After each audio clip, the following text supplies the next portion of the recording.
네, 김채연 선배님 출석 체크 고맙습니다. 자, 여러분 출석 체크합니다. 지금 출결 체크합니다. 자, 영업인 여러분 안녕하십니까? 정사연 강사입니다. 자, 미라클 챌린지 시즌2 도전자 여러분들 안녕하십니까? 오늘 3월 5일 화요일입니다. 네, 지금 현재 새벽 기상 챌린지 시작한 지 34일째. 네, 드디어 여러분들 3분의 1을 넘어가고 있습니다. 3분의 1을 넘어가고 있고, 당일로는 28번째 특강을 진행합니다. 자, 오늘은 어제 말씀드린 대로 주식업에 대해서 얘기해요. 요거 성공하는 사람이 일어났을까 7가지 꼭 기억하십시오. 가장 중요한 시간에 가장 좋은 컨디션으로 가장 중요한 일을 처리한다. 이 새벽 줌특가 끝나고 난 다음에 가장 추천할 만한 것은 운동하시거나 아니면 바로 출근하시거나 책 읽으시거나 이런 것들 있죠. 중요한 거를 여러분, 이 중요한 시간을 우리가 획득하기 위해서 일찍 잤고 그다음 새벽잠을 이기고 일어났죠. 이 중요한 시간에 여러분들 바로 주무시지 마시거나 딴 거 하지 마시고 가장 중요한 시간에 가장 좋은 컨디션으로 중요한 것을 처리하시길 바라겠습니다. 그다음에 일 자체에서 보람을 찾고 일과의 규칙성을 준수하고 적절한 수준의 일을 하고 적절한 수준의 휴식을 한다. 꼭 여러분들이 기억하셔야 되겠습니다. 이게 바로 인생에서 성공하는 절대적인 법칙입니다. 자, 오늘 증권업의 역사에 대해서 우리가 이제 앞서서 은행업에 대해서 그다음에 이제 보험업에 대해서 이제 세 번째 이제 이 증권업에 대해서 역사적으로 제일 나중에 나왔어요, 이게 여러분. 그래서 증권업 역사 이제 세 번째로 다루게 되었습니다. 그래서 우리가 오늘까지 하는 3대 금융 시스템의 기원에 대해서 역사에 대해서 이제 배우는 거예요, 여러분들. 자, 흥미롭게도 여러분들 이것만 보면 돼요. 이 동인도 회사. 그래서 VOC인데 VOC라고 이게 이제 위에 있는 게 무슨 네덜란드어예요. 네덜란드어라서 발음을 못 하겠어. 그냥 꼼빠니, 여기서 꼼빠니라죠, 꼼빠니. 그래서 이제 영어로 하면은 유나이티드 이스트 인디아 컴퍼니. 연합 동인도 회사예요, 동인도 회사. 여러분들 우리가 역사 책 보면은 항상 봤을 거예요. 뭐 대학에 시대하고 난 다음에 동인도 회사. 동인도 회사가 두 개가 있습니다. 영국이 만든 동인도 회사가 있고 네덜란드가 만든 동인도 회사인데 이 동인도 회사 네덜란드 1602년에 만든 게 세계 최초의 주식회사예요. 여기서부터 모든 주식 거래가 시작됐습니다. 예. 그래서 이제 역사적 배경을 좀 이해해야 되는데 하여튼 이 VOC 그러니까 여러분들 이 서구 제국주의 있죠? 열강, 식민지 개척 이런 거. 얘네가 시작한 거예요. 얘네가. 응? 우리나라에도 다 간접적으로 영향을 미쳤죠. 이 VOC, 동인도 연합회사. 이게 바로 그냥 이것만 하면 됩니다. VOC. 얘는 깃발이 깃발. 그래서 사실 얼마 전까지도 이 회사가 존재했습니다. 이 회사로부터 모든 주식회사나 주식거래가 시작된 건데 아주 유명한 회사입니다. 그러니까 한때 이게 여러분들 역사상 우리 인류 역사상 가장 시가총액 최대 회사였어요. 지금 애플이 400조인가 하죠, 400조. 근데 이 동인도 회사 최전성기 때 시가총액이 애플의 10배였습니다. 그러니까 저기 4천조. 지금 애플의 규모가 애플 규모의 거의 10배에서 20배가 넘어갈 거예요. 하여튼 역사상 인류 역사 가장 최대의 시가총액 회사가 바로 이 동인도 연합 회사였는데 자 이게 이제 어떻게 된 거냐면 여러분들 여기 네덜란드 여기 여러분들 이게 예전 스페인 한가에 스페인 합스부르크 한가에 그 전성기 때 영토인데 스페인 있죠? 옆에 포르투갈 있죠? 혹시 이거 잠깐 모르시는 분 위해서 제일 요거 주석 깔기. 응? 요게 이게 스페인 여기 포르투갈 그죠? 이게 스페인 합스부르크 한가의 영토였어요. 여기에 이제 이탈리아 제노바 섬하고 여기 싹 다 이게 스페인 영토, 스페인 영토. 그다음 여기 루르 지방이 여기 루르 지방이라는데 여기하고 네덜란드까지가 이 스페인 영토였어요 이게. 그러다 네덜란드가 독립운동 일으키죠. 응? 스페인이 아주 그냥 왜냐면 이 네덜란드가 여러분들 이쪽 지역이 옛날 아시죠? 풍차의 나라 아닙니까? 그러니까 여기가 간척지예요. 땅이 별로 그렇게 좋지 않아. 그러니까 네덜란드 애들이 되게 개척 정신이 강하고 도전 정신이 강하고 그리고 저항 정신, 반항 정신 이런 게 있는 민족의 얘네 특징이. 그러니까 스페인 합스부르크 한가가 이 고유의 세금을 여기다 부과했거든. 그러니까 얘네가 못 살겠다 하면서 들고 일어나요. 마침 이 스페인 이 합스부르크 한가를 견제하고 싶어는 영국이 그러니 얘네가 지원해줘 이렇게 슬슬 야 독립해 독립해 독립해 지원해줄게. 그래서 이제 들고 일어나고 네덜란드가 결국 이제 독립을 하게 됩니다. 아, 이거 잠깐만요. 이거 이제 지워야지. 예. 그래서 이제 여기가 이제 음, 독립을 하니까 1572년부터 한 약 한 3, 40년 동안 시작하는데 1609년까지 이때 동인도에서 같이 만들어지는 건데 이 네덜란드 성령이었던 이 네덜란드의 이제 북 일곱 개 주가 이 에스파냐 합스부르크한가의 과도한 세금과 개신교 탄압에 대해서 반발해갖고 왜냐하면 또 이때는 얘네가 또 개신교를 받아들였는데 이쪽에 스페인은 카톨릭이거든요. 캐톨릭 구교니까 그 등등등 해갖고 독립전쟁을 일으켰어요, 여러분들. 지금도 여러분들 우리가 이 네덜란드 오렌지 저 오렌지 군단이라죠. 우리 월드컵 축구하면 항상 네덜란드 딱 하면 생각나는 거예요. 여러분 아시겠지만 네덜란드 사람 우리나라에서 제일 유명한 히딩크 감독 아니에요. 히딩크 감독이 네덜란드 아니었습니까? 예전에 차범근 감독 때 옛날에 우리나라 5대 빵으로 이겼잖아요. 박살 내놨잖아. 그래서 우리가 네덜란드에 대한 그때 악몽을 갖고 있어요. 그래서 월드컵 축구 때 오히려 우리가 네덜란드에서 제일 잘 나간 동안 히딩크 감독을 초빙한 거 아닙니까? 그래서 우리가 월드컵 때 성공했죠. 2002년 때. 그래서 그때 히딩크 감독이 5대0이죠. 5대0. 예. 근데 이제 우리가 네덜란드 하면 생각나는 게 오렌지. 왜 오렌지냐면 이때 독립전쟁을 이끌었던 얘네 국부가 오렌지공이에요. 오렌지공. 네덜란드 말은 오레안인데 오라니에. 오라니를 영어로 하면 오렌지예요. 그래서 얘네가 지금도 네덜란드 그럼 오렌지야 오렌지. 왜냐면 국부의 이름이거든. 나라를 건국한. 그래서 우리가 보통 축구 때도 보면 오렌지 군단, 오렌지 군단, 그리고 얘네들이 오렌지 색깔을 숭상하거든요. 이게 얘네들 그 독립전쟁의 국부의 그 이름입니다. 자, 아무튼 그래서 네덜란드가 독립을 했어. 그랬더니 무슨 일이 벌어지냐면은 스페인이 야, 그러면 이제 니네들 후추 같은 거 거래 못해. 잘라버려요.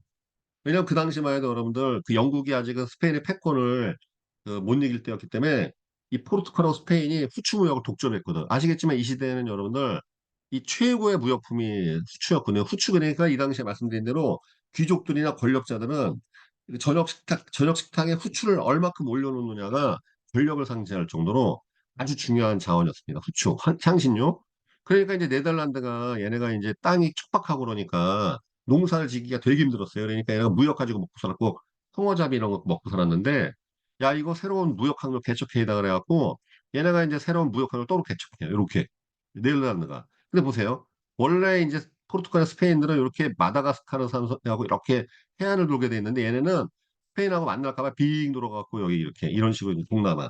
여러분들 제가 그 코타키나발루 지난 그 시즌 1 때 갔다 왔잖아요. 선교 그것 때문에 그 코타키나발루 말레이시아가 향신료의 고향에 본 거지.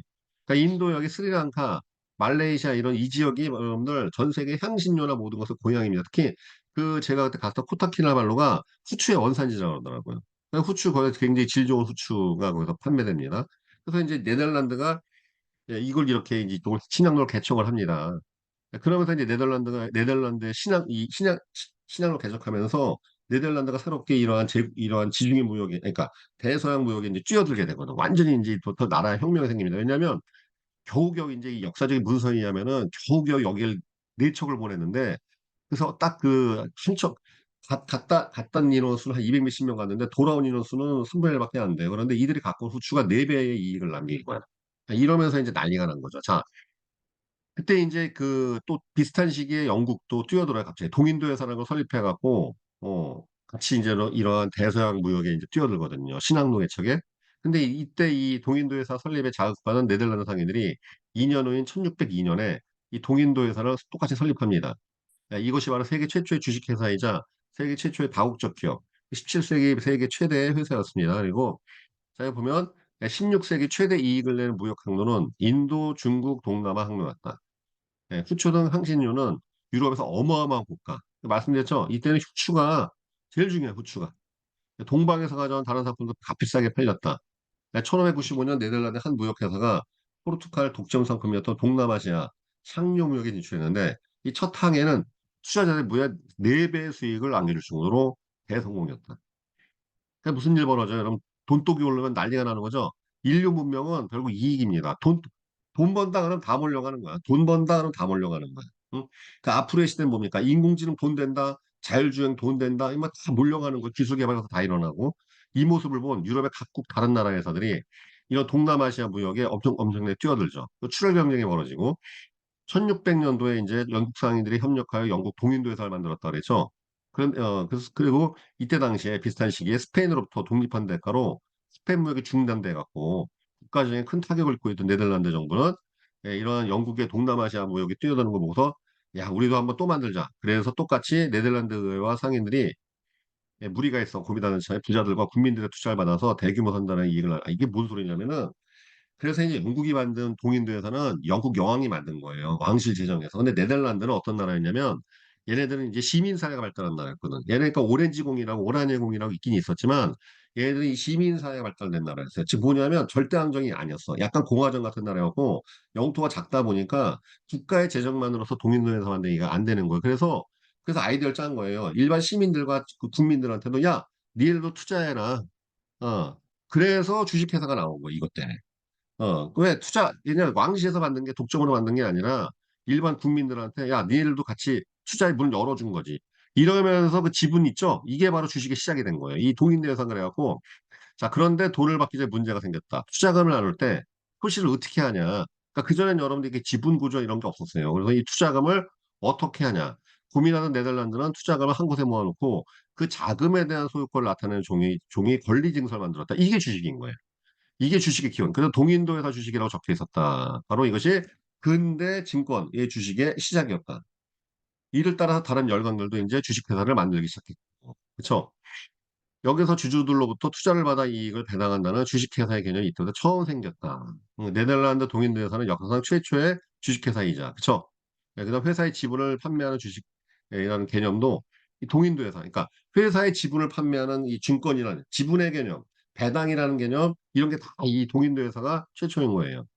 역사상 최고의 증권거래, 최초의 그 증권거래소도 이 바로 이 동인도 회사 주식거래를 활발하게 해서, 왜냐면 이게 이 독점이 그러니까 왕이 독점한 게 아니라 시민사회에서 만들었다 그랬죠. 그러니까 시민들이 여러분들 이때 당시에 이 동인도에서는요 배당받는데 10년 걸렸어요. 왜냐면 배가 한번 갔다 오는데 3, 4년씩 걸리니까 그래서 처음에 이거는 배당받는데 10년이 걸리는 거야. 그러니까 중간에 돈의 융통이 필요한 시민들이 야 주식을 사고 팔고 싶었겠죠. 그래서 최초의 증권거래소 생긴 거예요. 그래서 이 동인도 회사가 최초이고 증권거래소 네덜란드에서 처음 생겼습니다.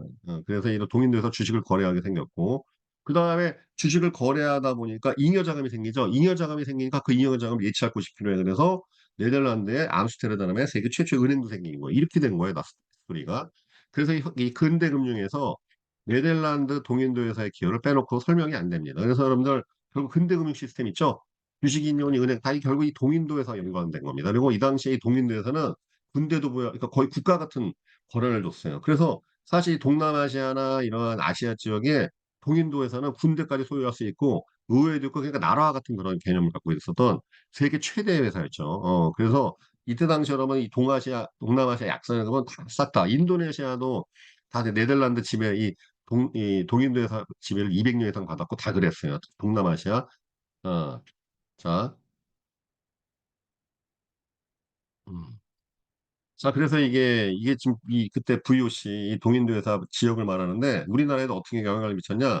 얘네가 전 세계 이제 방방곡곡으로 다 해서 인도, 그 다음에 여기 특히 말레이시아 이쪽 지역 있죠? 이쪽을 다 얘네가, 그러한 식민지를 개척하고, 무역 거점, 특히 이 무역 거점 이쪽을 다 많이 만들었는데, 이 말라카이가 이쪽을 기준으로 해갖고 다 개척한 거에 다, 특히 여기 일본 있죠? 이 당시에 나가사키 이쪽에 진출해갖고, 일본이 이 당시에 여러분들 그 도쿠가와 막부해갖고 세국 정책할 때였어요. 그런데 나가사키 하나만큼은 왜냐하면 이제 해외 문물을 좀 왜냐하면 임진왜란 얘네들이 아시겠지만 이 국가 정부 그 직전에 도요토미 히데요시 그 전에 그죠 전국 시대 때 그 서양에서 수입한 조총 갖고 대미를 받잖아요. 그 조총에 우리나라가 시달린 거 아닙니까? 이 임진왜란 때. 그래서 이 도쿠가와 막부가 세국 정책을 했지만 왜 지방에 있는 번주들이 중앙 정부 몰래 서양 문물 받아갖고 발전할까 봐 그래서 나가사키로 제안한 거예요. 그래서 지금도 여러분들 나가사키 가면은 네덜란드 네덜란드 관련된 영향받았던 그런 일본 나가사키항에 네덜란드 관련된 그런 문화재가 많이 남아 있습니다. 근데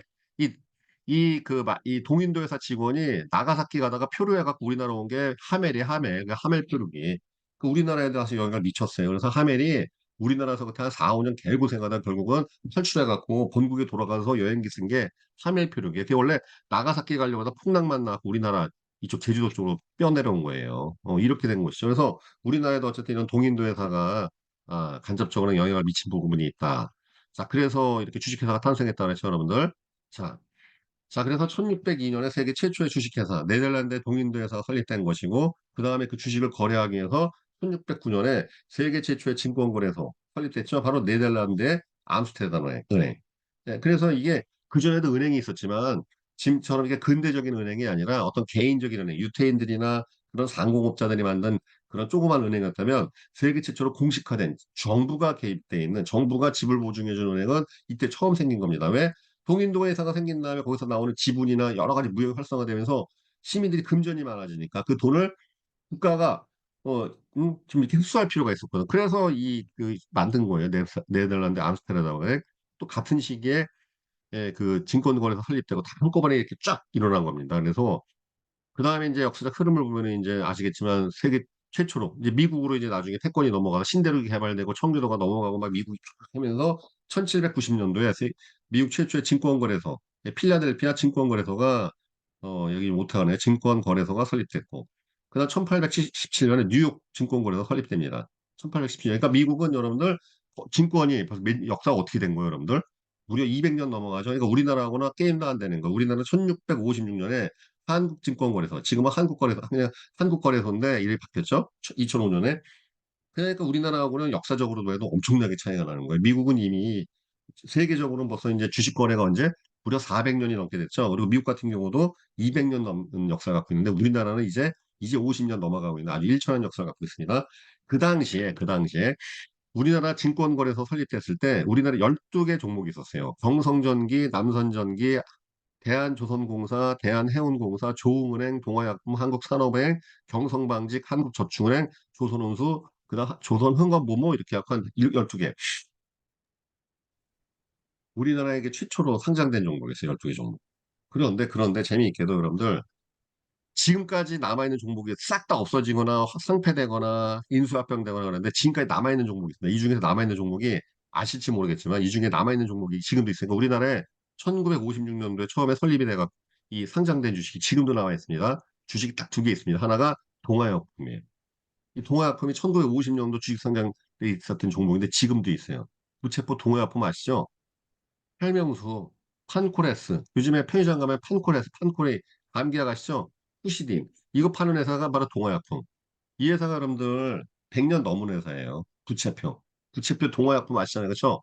이 회사가 여러분들 그 우리나라 최초 상장인데 지금도 나와 있습니다. 그래서 뭘 보면 알 수 있느냐? 동아약품법의 코드번, 종목 코드로 000020. 이게 뭐냐면 우리나라의 그 종목들은요, 숫자로 표기되어 있어요. 종목 코드라고 합니다. 해외 주식은 영어, 국내 주식은 영문, 그러니까 숫자. 그래서 이게 뭐 20번째 상장된 회사인데 000020. 이게 여섯 자리 숫자인데 삼성전자가 598인가 그럴 거예요. 5천 몇백 번이야. 그러니까 동아약품은 우리나라에 상장된 회사 리스트 중에서 20번째 회사란 뜻이에요. 20번. 20번째 케이죠, 동아약품. 뭐 주가는 뭐 그래요. 주가는 뭐 한 번 이렇게 치솟 왔다 10년치 주가 보면은 지금도 우회 횡보한다 그러는데 이게 바로 우리나라에 최초에 상장된 회사 남아있는 회사면 또 하나의 회사가 어떤 회사냐? 경방의 경동. 경성방직. 경방. 네, 경방도 나와 있습니다. 이 경방이 뭐 하는 회사냐면은 방직회사잖아요. 그래서 예전에 땅이 많았어요. 여러분들 그래서 영등포에 가면은 타임스퀘어인가 큰 그 쇼핑몰 있죠. 복합 쇼핑몰. 이 회사 거예요. 거기가 원래 경성방직 공장터였거든. 방직회사는 다 말아먹었는데 이 방직회사 충남방직이니 경성방직이 이런 회사들이 땅이 많았거든. 지방에 공장이지. 거기에다 대고 이제 대규모 쇼핑몰 같은 거 해갖고 사실 이 방직회사는 맛이 같고 대규모 쇼핑몰 같은 거 이런 부동산 임대업으로 먹고 삽니다. 예, 바로 그게 경방이에요. 경방하고 경성방직하고 봉화약품이 우리나라에서 최초로 상장된 회사고 지금까지 버티고 있는 두 개의 회사입니다. 근데 여러분 재밌지 않아요, 여러분들?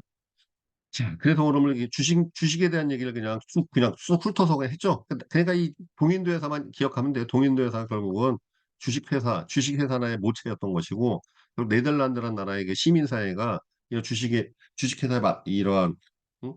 만들어진 걸 촉발시켰고, 결국은 이 대서양의 이런 수출무역이 모든 그런 엄청난 이권이 있으니까 경쟁이 되면서 제국주의랄지 모든 게 다 시작된 거예요, 여러분들. 그러니까 이것을 이래서 보시니까 쫙 이해되시죠? 요때. 그러니까 보세요. 해상운수, 해상보험 있죠? 해상보험 때문에 보험업이 흥성하게 됐고, 이 지중해 무역에서 대서양무역으로 바뀌면서 원거리 항해하자니까 너무 리스크가 있으니까 모험 대체가 보험의 시작이라 했잖아요. 결국은 이 모든 게 웃긴 게 뭐냐면은 지리적 발견, 그다음 지리적 발견과 이 후추무역 이런 것들 때문에 결국은요 은행제도, 그다음 보험제도, 그다음 주식 증권업 이 세 개가 다 한꺼번에 다 생겨난 거예요. 다 이 시기가 다 이 1600년 17세기 그러니까 16세기 후반부터 17세기 전반 요 사이에 은행 보험 세 가지 제도 동시에 다 생겼습니다. 그 중에서 가장 핵심적인 역할을 한 게 바로 네덜란드에 있는 동인도 회사라는 것. 그래서 세계 최초의 주식입니다. 그래서 이게 자, 그래서 우리나라는 1650 몇 년, 뭐 나라를 외우고, 뭐 연도 같은 거 외울 필요는 없어요. 우리나라는 이 두 가지에서 이제 남아있는데, 자, 중요한 건 여러분들은 이 인간의 전성기가 매우 짧듯 기업의 전성기가 극히 짧다. 자, 여러분들이 이렇게 주식이라는 걸 연구하다 보면 느끼는 게 뭐냐면은 우리의 전성기가 되게 짧듯이 여러분 가만히 생각해 보세요. 오늘 한번 이런 게 생각할 주제입니다. 과연 내 전성기는 언제였을까? 한번 생각해 보세요. 지금 20대나 30대에 계신 분들은 그 이 방송 보시면서 아직 난 내 전성기가 오지 않았어 라고 생각하시겠죠? 그런데 여러분들 생각에 전성기가 언제일 것 같아요? 응? 자, 우리 한번 발표하기를 좋아하시는 박창희 지점장님. 예, 본인 전성기는 언제인 것 같아요? 지점장님, 내 제일 밑에, 제일 먼저 보여서 그러는 거야. 내 바로 밑에 화면에서 보이셔서 내가 여쭤보는데, 본인의 전성기는 언제인 것 같아요?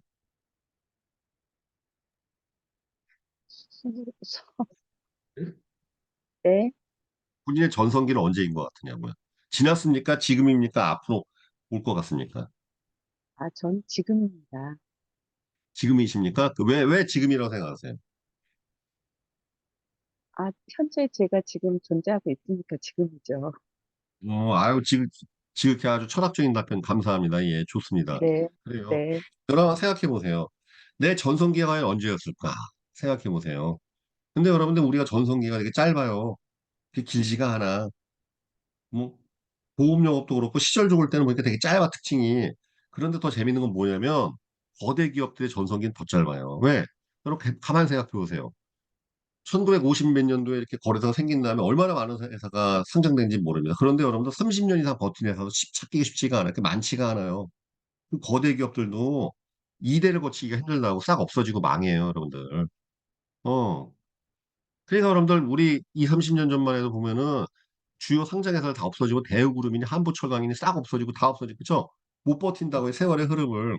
인간의 전성기도 매우 짧듯이 기업의 전성기는 더 짧아요, 특징이. 기업이 여러분들 이렇게 10년 이상 존속하는 것도 쉽지가 않을 테니까 여러분들이 주식이나 이런 거 보면요. 생각보다 기업이 막 100년, 1000년 갈 것 같죠? 우리나라 이제 100년 된 기업 상장에서는 아까밖에 두 개, 상장에서 거의 없고요. 그래서 메리츠하재도 그나마 100년 버텼는데 그것도 회사 법인명이 계속 바뀌었어요. 냉정히 얘기하면 메리츠하재도 2005년 이후입니다. 어. 그러니까 그 전에는 계속 법인명이 바뀌었기 때문에 옛날 그 주인이 바뀐 거예요. 계속. 그러니까 같은 주인의 같은 회사를 볼 수도 없습니다. 그러니까 이 인간의 전성기도 매우 짧듯이 기업의 전성기도 더 짧더라. 네, 정말 그렇습니다. 그러니까 여러분들 이 기업에 투자하는 게 되게 위험한 거예요. 생각보다. 왜? 전성기가 짧다니까 생각보다 이게. 그리고 오래 가질 못해. 버티질 못해요. 그러니까 이런 기업에 주식을 투자하고 소위 말하면 그 기업의 정점까지 가고자 하는 거죠. 지분 가치를 우리가 획득하고. 주식 투자는 뭐겠습니까? 그 기업의 지분 가치 획득해갖고 그 기업이 어떤 정점까지 가는 걸 바라는 마음으로 갖고 우리가 보유하는 것인데 그 생각보다 기업의 전성기가 짧다니까. 예, 그러니까 당연히 내 노후 자금이나 이런 것들을 주식으로 이렇게 운용하는 건 굉장히 위험한 선택인 거예요. 정말인 거야 이렇게 되는 거 왜? 여러분들이 그 기업의 이런 거 연구를 해보면 딱 보세요. 1956년도에 상장한 회사가 12개고 그 이후에 계속 늘어났거든요. 그래서 1970년도만 해도 그 기업 상장해서 몇백 개로 늘어나는데 중요한 건 그때부터 지금 버틴 회사가 많지가 않다니까. 예, 우리나라에서도 우리나라 계속 폭발적인 성장한 나라잖아요. 그렇죠? 지난 100년 동안 그렇죠? 예, 그럼에도 불구하고 이렇더라. 자, 인간의 전성기가 매우 짧듯이 기업의 전성기도 극히 짧더라. 자, 그래서 여러분들 정신 안 차리고 있으면 나이만 먹어가는 거예요. 왜냐하면 여러분들 이게 충격적인 사실은 지난번에 오늘 이 얘기를 꼭 드리고 싶습니다. 증권업에 대해서 이제 다 배웠는데 자, 지난번에 제가 우리 그 선착순 10분 초대해갖고 식사를 같이 했죠. 그랬더니 그때 그 중에 참석자 한 분께서 무슨 얘기 했냐면 강사님이 옛날에 소금간상 같은 거 되게 잘 봤다고 하시던데 여기 있는 사람 다 소금간상 봐달라고. 내가 그래서 뭐라 그랬냐. 신앙적인 이유 때문에 그거 받을 수가 없다. 그리고 이제 그래서 봐봐야 별 소용 없다 그랬어요. 왜냐하면은 정말입니다, 여러분들. 첫 번째 일단은 미래를 점친다는 건 불가능한 거예요. 그러니까 소위 말하는 관상이 이런 건 통계학인 거야, 통계학. 대충 저렇게 생겨먹거나 손금이 저러면 대충 그렇다는 얘기는 것이지 점을 친다는 건 불가능한 거예요. 왜냐하면 만약에 미래를 알아내는 능력이 있으면 그냥 내일, 그러니까 오늘 있죠? 아직 주식시장 문 안 열었죠? 오늘 상장되는 기업만 알아맞혀도 떼돈 벌어요. 아주 떼돈 번다. 그 점을 친다는 건 불가능한 거. 왜? 아니, 여러분들 하루에도 그 상한가 가는 종목이 10개 정도는 나옵니다. 근데 그것도 못 맞춘다니까? 근데 무슨 놈의 미래를 알아봐. 맞춰. 말이 안 되지. 그쵸? 만약에 진짜 미래를 아는 점쟁이가 있으면은 그냥 그 상한가 나오는 종목만 맞춰도 떼돈 벌어요. 어마어마한 돈을 벌어. 근데 못 맞추잖아. 그러니까 결국은 점친다는 게 다 그게 헛소리거나 그냥 헛소리예요. 사실은. 볼 이유도 없는 건데 정말 냉정한 사실은 뭐냐면은 이렇게 생각하시면 돼요, 여러분들. 우리 인생은 내리막이에요, 계속. 정말이에요. 왜? 여러분들 생각해 보세요. 제가 지금 2024년도에 제가 53세입니다. 53세의 몸이에요. 올해가 좋을까? 내년 우리가 보험업을 보면 알겠죠. 여러분, 나이가 들수록 보험료가 왜 인상될까? 가만히 보요. 왜 나이가 들어서 보험료 인상돼? 몸이 안 좋아져서 인상되는 거 아니에요? 그렇죠? 나이를 먹는다는 거는 내 몸의 담보 가치가 떨어진다는 뜻이에요. 그러니까 나이를 먹을수록 보험 가입이 까다로워지고 몸이 안 좋아진다는 뜻이야. 왜 그렇게 우리가 지금 아놀동 챌린지를 했냐면요. 우리 몸의 궁극적인 자산은 몸의 자산 가치가 떨어진다는 건 뭐예요? 지금부터 미래가 더 안 좋다니까. 지금 할 수 있는 일을 우리가 나이가 먹어서 못 한다는 뜻이에요. 그거야, 그거. 그러니까 여러분들 최소한 세월을 역류할 수는 없어도 내가 현상 유지를 하려면 쭉 운동하고 뭔가 하지 않으면 계속 내리막이 되니까. 이건 불을 보듯 뻔한 거예요, 여러분들. 여러분이 아셔야 될 게 뭐냐면은 지금 여러분들이 가능한 것들은요. 5년 뒤엔 다 못해요. 하고 싶어도 못한다니까. 10년 되면 더 못한다니까. 왜? 노화가 그런 속도 엄청나게 빠른 속도로 다가오기 때문에 그래요. 여러분 가만히 생각해 보세요. 지금 나이 50 넘어가신 분들은 지금 술 먹고 술 마시고 뭐 하는 거 하고 30년, 20년 비교해 봐. 저는 30대 때 피곤이 뭐지? 나는 피곤하다는 소리 무슨 소리인지 잘 몰랐어요. 그렇게 체력이 좋았거든. 지금은 아니잖아. 그쵸? 그러니까 여러분들 이 기업들도 가만히 보십시오. 기업들도 나이가 먹습니다. 기업들도 전성기가 그렇게 극히 짧습니다. 그러면 인간은 우주기나 하겠냐고. 그쵸? 인간의 전성기도 몇 점, 기업도 마찬가지인데. 그러니까 이 정신 안 차리고 있으면 나이만 먹어가는 거예요. 그러면 나이만 먹어가면 무슨 일 벌어져요? 우린 맨날 겪잖아요. 여러분도 요번에 보험료 상령일, 그다음 건강보험 보험생명표 변경에 따라 보험료 인상. 보험료가 인상된다는 건 뭡니까? 자산 가치가 떨어진다는 뜻인 거예요. 되게 단순하죠? 몸 담보 능력이 떨어지니까 보험료가 인상되듯이 결국 뭐예요? 우리에게 가장 기초 자산은 몸인데 몸이 지금 계속 날이 갈수록 체력이 약화되고 있고 건강이 안 좋아진다는 뜻이에요. 그럼 그걸 갖고 운동을 해 주고 뭔가 계속 발전하지 않으면 현상 유지조차 어렵다는 것이야. 그러니까 저는 이 이치를 언제부터 알았느냐? 십몇 년 전부터 알았기 때문에 그때부터 이렇게 치열하게 살고 빡세게 살고 하는 거예요. 운동 추구하고. 아셨죠? 네, 여러분들 한번 가만히 생각해 보십시오. 내 인생의 전성기는 과연 언제일까? 전성기가 오지 않았다. 그럼 어떻게 해야 그 전성기를 맞이할 수 있을까? 그러기 위해서 우리가 이 새벽에 이 시간에 일어나서 방송을 듣고 그 다음에서 곡괭이 챌린지 도전하고 않지 않습니까? 이거예요, 여러분들. 전성기가 다시 올지, 아니 전성기가 이대로 끝날지 내 선택일 거예요, 여러분들. 그렇죠? 그래서 여러분들 제일 부질없고 무의미한 게 전보로 다니는 거예요. 절대 그럴 필요 없습니다. 예. 그렇게 왜냐면 왜 전보로 다니냐? 마음이 약해지니까 의지하고 싶은 거야. 그쵸? 그 점쟁이 말 한마디 의지하고 싶은데 다 헛소리예요. 왜? 미래를 알아낼 수 있으면 그냥 주식시장만 맞추면 된다니까. 그래서 여러분들 아셔야 될 게 모든 인공지능이나 모든 그런 것은 다 주식시장에 뛰어들어요. 왜? 아니 만약에 주식을 수익을 낼 수 있는 인공지능 프로그램이 있으면 돈 버는 기계 아니에요? 그럼 게임 오버라니까. 근데 그런 건 개발된 적이 없어요. 개발돼도 인간만큼의 수익률도 못 내고 앉아 있어. 그래서 안 되는 거야, 아직은. 네, 만약에 여러분들 로봇을 개발하고 인공지능 개발하는데 최고의 인공지능은 무조건 주식시장에 뛰어들어요. 그래서 여러분들 인공지능으로 수익 내는 게 시스템이 있다 그러는데 아직도 인간이 내는 수익률을 못 쫓아오고 있습니다. 그렇기 때문에 결국은 뭐 미래를 예측한다 이런 것들 아주 허상해. 예. 그래, 그분들은 본인 미래도 모르더라고요. 맞아요. 김치현 님 말씀하셨는데 본인 미래 몰라요. 미래를 어떻게 알아? 자기 선택에 의한 것인데. 그렇죠? 자, 오늘 여기까지 방송 마치도록 하겠습니다, 여러분들.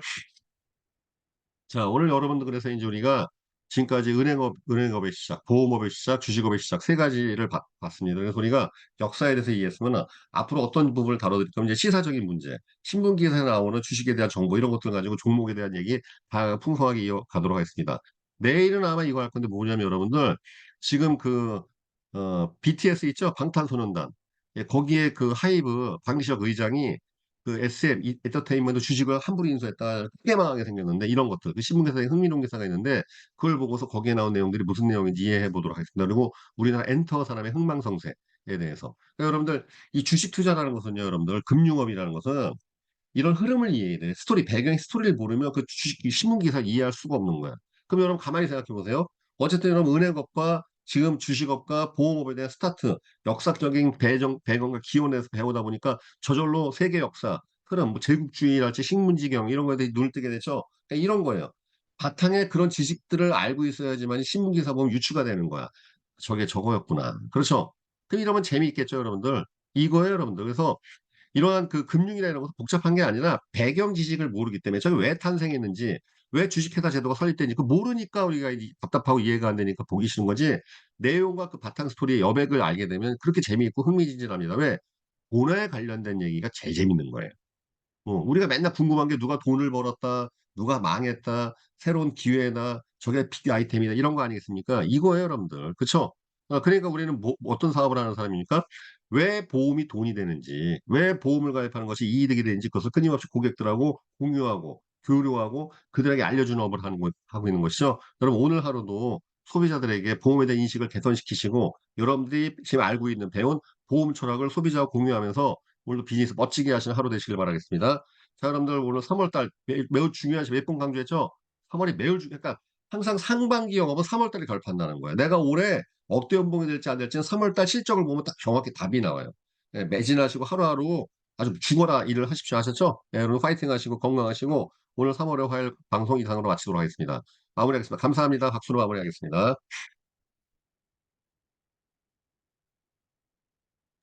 예, 안녕히 가십시오. 감사합니다. 네, 감사합니다. 네, 고맙습니다. 고맙습니다. 네, 방송 마무리하겠습니다.